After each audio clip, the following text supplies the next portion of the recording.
Il a répondu aux observateurs de façon politiquement correcte.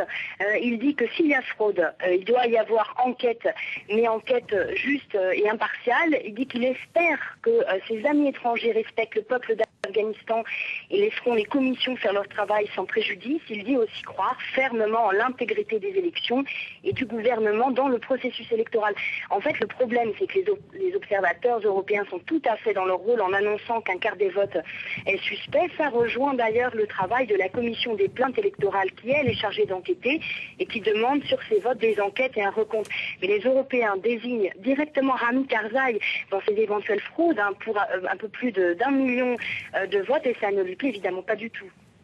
Alors le peuple d'Afghanistan, justement, vous l'avez évoqué, comment se passe l'attente dans les rues de Kaboul? Quel est le climat au sein de la population?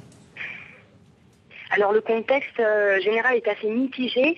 D'abord, la majorité des Afghans se désintéressent un peu du processus. Le taux de participation, à peine un tiers des inscrits le montre. Les gens pensent que les élections sont déjà jouées, que ça ne changera pas tellement leur quotidien. Mais il y a aussi des Afghans qui se préparent au pire. Au début du mois d'août, on a d'abord assisté à une fuite parmi cette minorité des Afghans qui a les moyens de quitter le pays. Les demandes de visa pour partir à l'étranger ont explosé.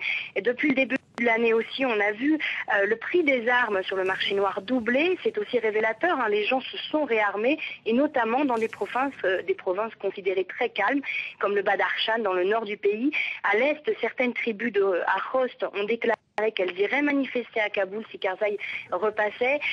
Certains observateurs envisagent en fait des émeutes. Ils craignent que les partisans de Abdullah, le principal opposant de Hamid Karzai, s'il y a fraude évidente, mettent le feu aux poudres, lancent un mouvement de révolte qui deviendra incontrôlable.